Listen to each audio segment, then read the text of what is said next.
Votre invité à présent dans la grande interview en direct sur Boursorama, c'est Jean-Philippe Tanguy. Bonjour. Bonjour. Merci d'être avec nous Merci sur Boursorama, député RN de la Somme. On vous présente souvent, j'ai vu ça comme le monsieur économie du RN. Est-ce que c'est vrai? Est-ce que c'est votre rôle? Non, écoutez, il n'y a pas de rôle particulier. C'est vrai que Marine Le Pen m'a demandé d'être le référent à la commission finances, notamment, qui est vrai qu'il chapeaute pas mal de sujets économiques particulièrement importants avec la crise de l'inflation. Et on le voit aujourd'hui, la politique monétaire de l'Union européenne qui part complètement dans le décor et qui a des conséquences sur le chômage ou sur les grands équilibres économiques de notre continent. Mais il y a plusieurs personnes au RN qui suivent ces sujets. Bon, c'est intéressant parce que vous lancez un peu les sujets dont on va parler, à savoir déjà la crise inflationniste. Bruno Le Maire nous dit, ça y est, on est en train de sortir de cette crise inflationniste. L'inflation est à 4% aujourd'hui, elle était à 6% en début d'année. Il a raison? Non, Monsieur Le Maire a annoncé plusieurs fois le ralentissement de l'inflation. Il y a un moment, de toute façon, l'inflation ralentit forcément au bout de tant de mois. Mais les premiers chiffres qui nous viennent des négociations commerciales entre la grande distribution et la plupart des industriels qui devaient soi-disant résoudre le problème montrent que ça ne résout rien, puisque visiblement, un certain nombre d'acteurs annoncent des hausses entre 5 et 10% sur l'alimentaire. On voit aussi des tensions sur le pétrole. Qui montre que l'inflation peut reprendre au pétrole, on est à 82 $. Des marchés. Oui, maintenant, mais je vous vois, il y a quelques semaines, j'essaie un peu de prendre de la hauteur sur les dépêches quotidiennes. Il y a 2 semaines, on annonçait un pétrole qui pouvait tendre vers les 150 €. Ce que je veux dire, c'est qu'en fait, Monsieur Le Maire ne contrôle rien. En fait, aujourd'hui, l'inflation est entre les mains d'acteurs internationaux et de marchés sur lesquels la France a très peu d'influence, puisque malheureusement, depuis 50 ans, notre politique économique a consisté à se rendre dépendant du reste du monde au lieu d'être autonome. Mais la Banque Centrale Européenne a eu tort, comme ce qu'a fait aussi la Fed, parce que c'est dans son mandat, quand l'inflation était à 9 ou 10% en zone euro, de remonter les taux d'intérêt. Et ça marche puisqu'on est aujourd'hui sous 3% en zone euro. Je pense que ça n'a rien à voir avec ce que fait la Banque Centrale Européenne. C'est intéressant comment vous l'avez introduit d'ailleurs. Vous avez dit comme la Fed. Comme la Banque Centrale américaine, c'est justement ce que j'ai dénoncé dès le début, c'est qu'en fait la Banque Centrale Européenne s'est alignée sur la politique de la Banque Centrale américaine alors que les fondamentaux économiques et les causes de l'inflation étaient très différentes. Il y avait de toute évidence une surchauffe de l'économie aux États-Unis, quoique ça reste même d'ailleurs à interroger, mais en tout cas les symptômes de surchauffe de l'économie américaine étaient plus clairs que celles de l'économie européenne. L'inflation européenne était quasiment uniquement importée dans un premier temps. C'est donc le cours des matières premières. Qu'est-ce qu'elle aurait dû faire alors? Qu'est-ce qu'elle aurait dû faire la BCE? Mais en fait, la BCE aurait dû je pense, laisser ses taux d'intérêt à zéro. En fait, ce qu'elle aurait dû faire, la BCE, mais depuis plusieurs années, c'est en fait cibler sa politique monétaire vers des investissements pour garantir l'autonomie énergétique en matières premières et industrielles de l'Union européenne. Ah ben peut-être, c'est pas son mandat. Mais ça, c'est bien le problème. Oui, mais l'inflation, c'est très large. Ça ne veut rien dire lutter contre l'inflation. Si lutter contre l'inflation, ramener l'inflation à 2%. Oui, mais ils l'ont jamais fait. De toute façon, si on prend sur la longue durée, la Banque centrale européenne n'a jamais réussi à tenir son objectif d'inflation. Mais sous l'ère de Jean-Claude Trichet, qui vient souvent nous voir, oui. Il nous a dit que oui. Oui, c'est faux, parce qu'en fait, M. Trichet confond le hasard et ce qu'il fait. Voilà, c'est qu'en fait, ils ont fixé un objectif, mais c'est jamais la politique de la Banque centrale européenne qui l'a atteint. Et d'ailleurs, le mandat de M. Trichet a été complètement remis en cause par son successeur. Donc la BCE de Christine Lagarde aurait dû laisser ses taux d'intérêt à zéro. Non, mais zéro, on n'a jamais été favorable à cette politique-là. Mais ce qui est sûr, c'est qu'elle n'aurait pas dû s'aligner sur la Banque centrale américaine et surtout qu'elle aurait dû interroger ses instruments monétaires. Voilà, pendant des années, la Banque centrale européenne a financé à tout va les marchés aussi bien pour répondre à la crise des dettes souveraines, mais aussi, on l'a peu dit, pour aussi acheter des obligations d'entreprise. Des dettes souveraines à juste titre. Non, mais je pense qu'il aurait dû beaucoup plus cibler ses investissements. C'est-à-dire qu'en fait, après avoir critiqué la planche à billets pendant des années, ils ont fait de la planche à billets. C'est-à-dire qu'en fait, on a imprimé de l'argent sans objectif politique et encore plus grave, sans objectif économique, à savoir rendre le continent européen plus fort et plus autonome. Les taux d'intérêt bas ont permis aux entreprises d'investir, tout ça était une catastrophe. Aux Français d'acheter leur logement. Les taux d'intérêt qui sont bas ont permis pendant toute cette période-là d'investir dans des maisons, s'acheter sa maison. Particulièrement, ça a surtout investi dans la spéculation. La situation du marché immobilier n'était pas particulièrement, là maintenant elle est en crise grave, n'était pas particulièrement florissant quand les taux étaient bas, puisque l'essentiel de l'argent malheureusement allait sur les zones tendues et donc a entretenu une spéculation plutôt que de rééquilibrer le marché immobilier sur l'ensemble du territoire. La BCE aurait dû faire alors depuis un an concrètement? Mais en fait, la BCE aurait dû orienter ses investissements, ce qu'on propose d'ailleurs toujours, enfin en tout cas ces flux monétaires, vers des investissements productifs vers des investissements, non pas de transition énergétique, vers des énergies renouvelables qui ne servent à rien, mais vers le renouveau du programme nucléaire, vers des vrais travaux d'isolation, vers le rapatriement d'un certain nombre d'activités, bref, cibler sa politique, ou en tout cas travailler avec les banques pour qu'elles le fassent.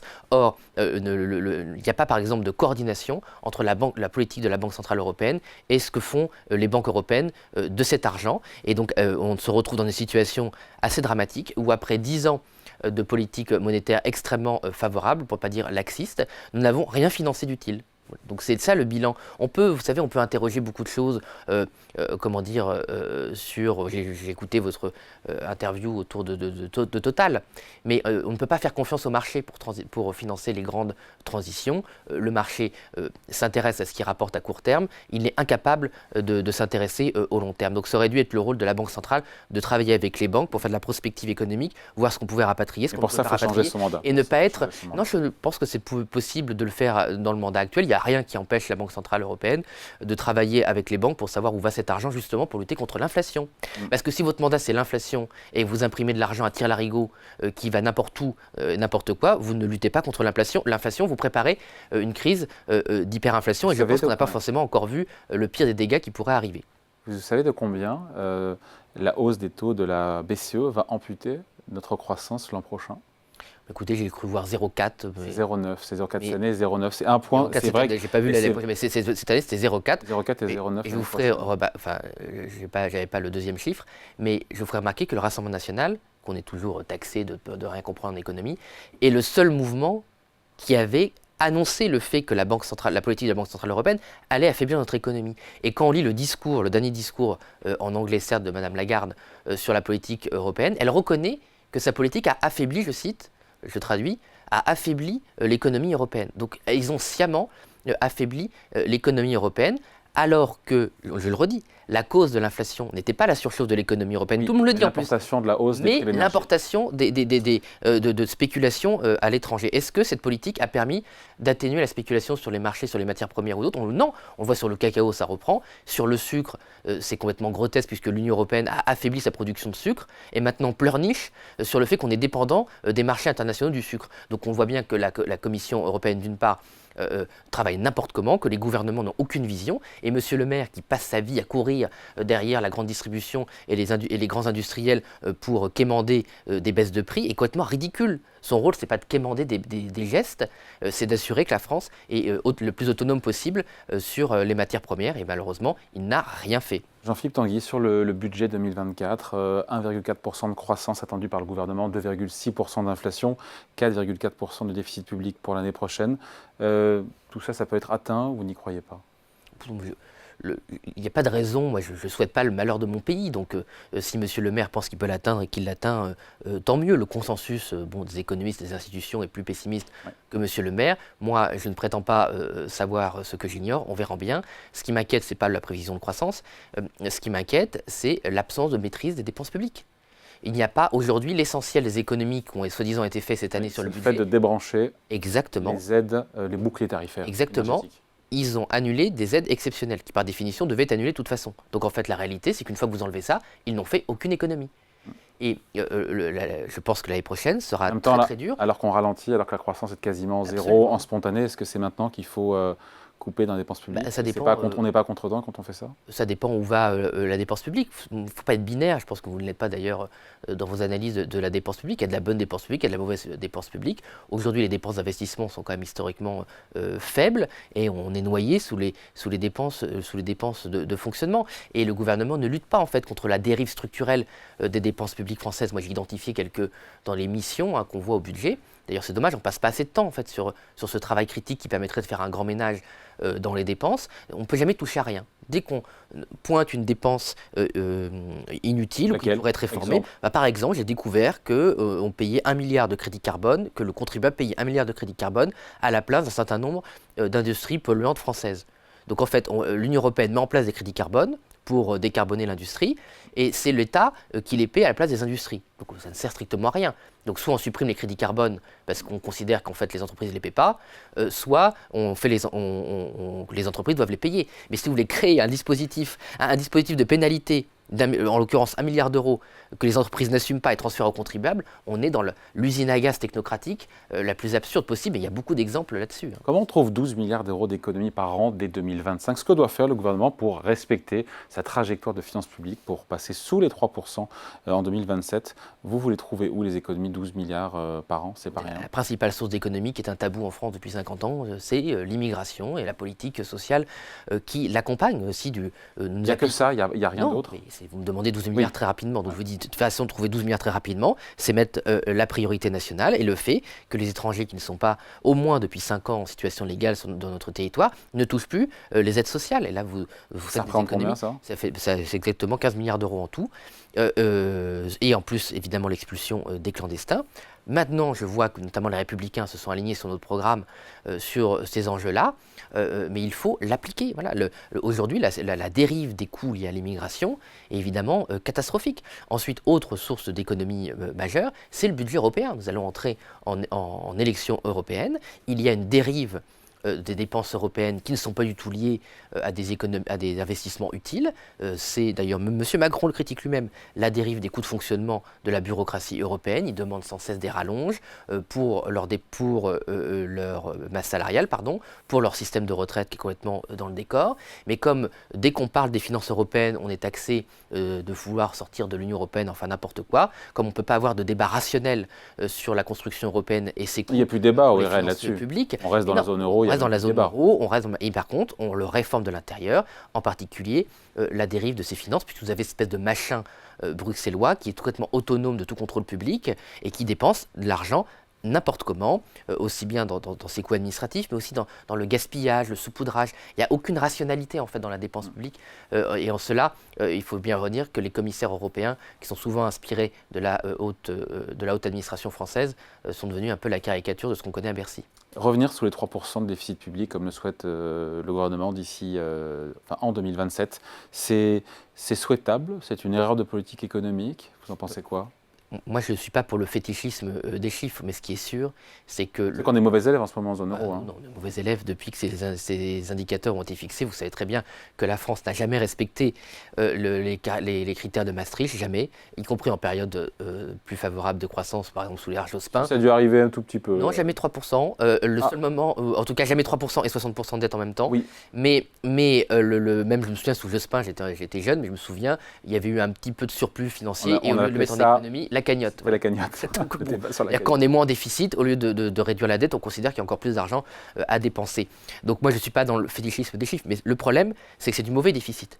C'est que ce n'est que du déficit de fonctionnement pour payer des promesses électorales plus ou moins foireuses et on n'est pas dans l'investissement. C'est qu'en fait, on a un peu la double peine, c'est qu'on a des finances publiques qui sont essorées, avec 3 000 milliards de dettes, un record encore, je vois Eurostat, 48% de prélèvements obligatoires. Bon, l'INSEE compte un peu différemment, mais de toute façon, on est dans cet étiage-là, donc entre 45 et 48% de prélèvements obligatoires, donc on ne peut pas augmenter les impôts, évidemment, et un niveau de dépenses publiques qui ne va pas vers l'investissement. Donc on a, d'un côté, des finances publiques qui sont essorées, et un appareil productif, un système de formation, d'enseignement, un système de santé, même les transports aujourd'hui, qui sont dégradés. Donc on a vraiment une double peine, et c'est là, je suis désolé, on voit l'incompétence de ceux qui se sont succédés au pouvoir. Si on avait dépensé de l'argent pour avoir un service public de qualité et une économie florissante, et en particulier un système d'enseignement, de formation qui corresponde aux besoins des entreprises présents et à venir. Mais ce n'est pas le cas, donc on est vraiment dans une situation, il faut bien le dire, assez inquiétante. Ouais, Jean-Philippe Tanguy, sur les impôts, beaucoup d'impôts ont été baissés depuis 2017. Suppression, je le rappelle rapidement, de la taxe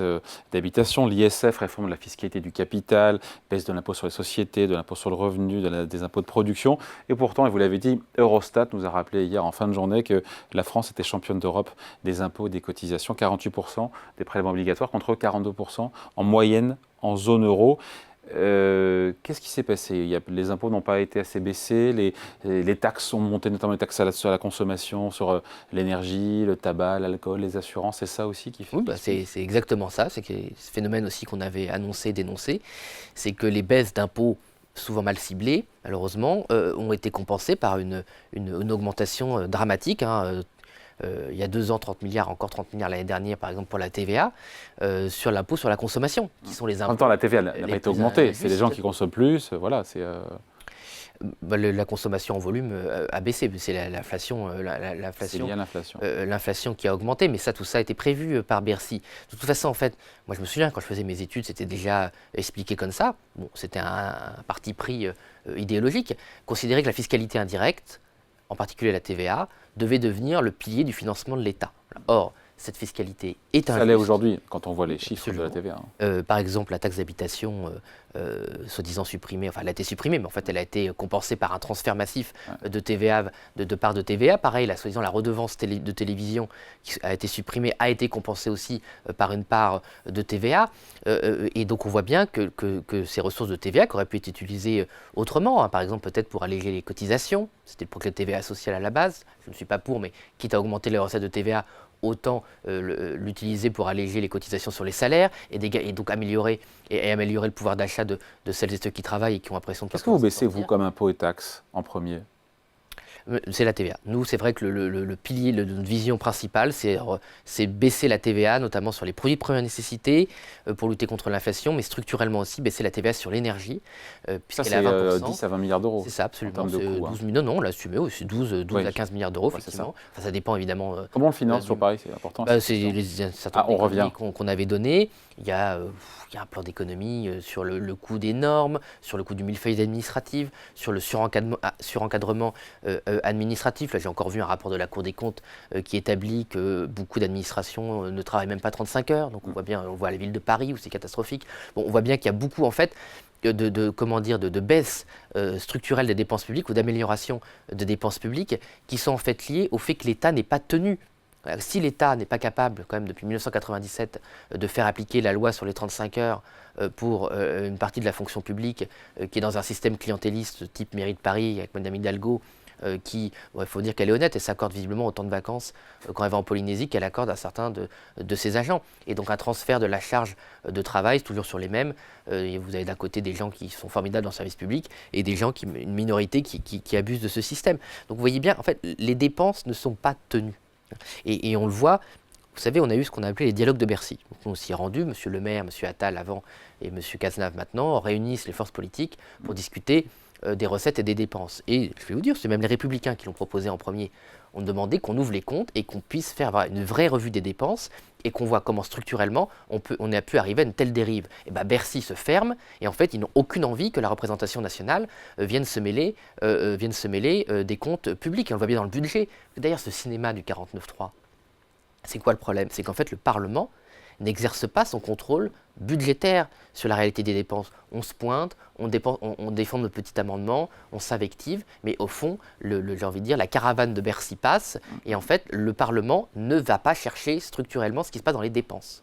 Bon, avant de se quitter, Jean-Philippe Tanguy, on a eu le chiffre ce matin de l'INSEE sur les chômeurs, 64 000 chômeurs de plus au troisième trimestre, taux de chômage qui remonte selon le BIT à 7,4%.